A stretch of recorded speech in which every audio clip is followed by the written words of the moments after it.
14-year-old girl succumbs to injuries after shooting off Olympic weights in Andrew on Thursday.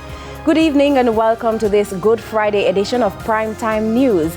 Special welcome to our viewers on TVJ International in the Cayman Islands and online at onespotmedia.com. I'm Sandy Williams. Also this evening, big drop in road fatalities, but injuries from crashes causing concern.